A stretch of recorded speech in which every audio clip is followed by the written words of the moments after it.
There's questions about Bruno Fernandes against bigger clubs because he simply doesn't do it. Now, he's done some brilliant things and his goal tally is phenomenal, his assists and all that.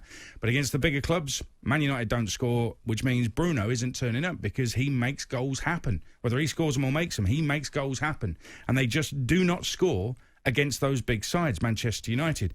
Now, you could look at the striker situation. Cavani was out, of course. Is Martial good enough? Greenwood played there yesterday. Is he good enough? Is he old enough? And all that. Listen, we've seen Pep Guardiola function, his team function perfectly without a goal scorer, without an orthodox striker. So is Ole Gunnar Solskjaer, has he got that capability? The second best team in the country, apparently. Have they got the capability of functioning without a proper goal scorer in the team? Because City can do it. They can do it virtually blindfold. So can Manchester United do it?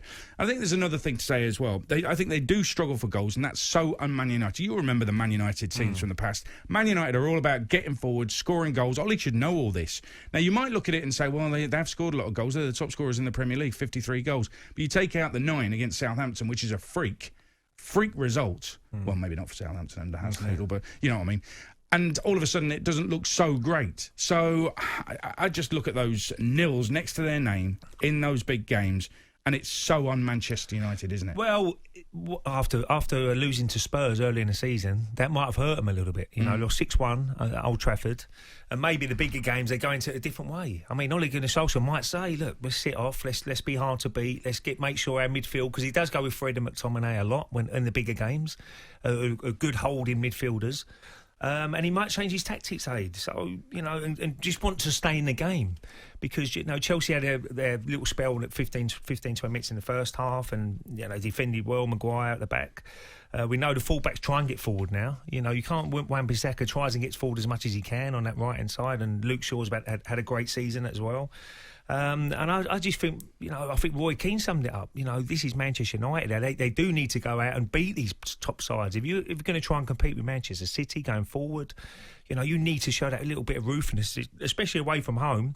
And to be fair to him, if McTominay gets that pass right at the end, you know, we'll be sitting here now saying, what a great result, 1-0 for Manchester United. Yeah, but if we're focusing on one moment, saying, well, if that, you know, you should have a series of moments, and then if they've been unlucky, I still think to score. The transfer window is going to be very important. Look, Cavani, if he was 5 years younger, perfect, but he isn't.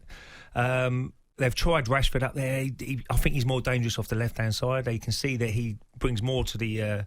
Greenwood's still young. He's still developing. You can't rely on one man. The biggest, well, not flop, but disappointment is Martial. It's there for him, you know. He's a young man. He's been there plenty of years now. He knows exactly how Manchester United runs as a club, and it just doesn't feel like he can be bothered or wants to be part of this Manchester United team. Well, Solskjaer has been there 2 years. He took the decision to let Lukaku go, and they still haven't replaced those goals, I'm afraid. So I think it's a very interesting one. So you mentioned this, you know, the transfer windows, and I do get why, but he's had quite a few. Now, home to Chelsea, they drew 0-0. That was Frank Lampard's Chelsea, when others were working out Lampard's weaknesses. And away to Chelsea, Tuchel's Chelsea, he still hadn't worked out how to score against them. If you're going to make up 12 points against Manchester City, it's no good just saying, oh, well, they're just better than us. You've got to work out how to close that gap. Man United haven't worked that out. Being second for Man United should not be a badge of honour.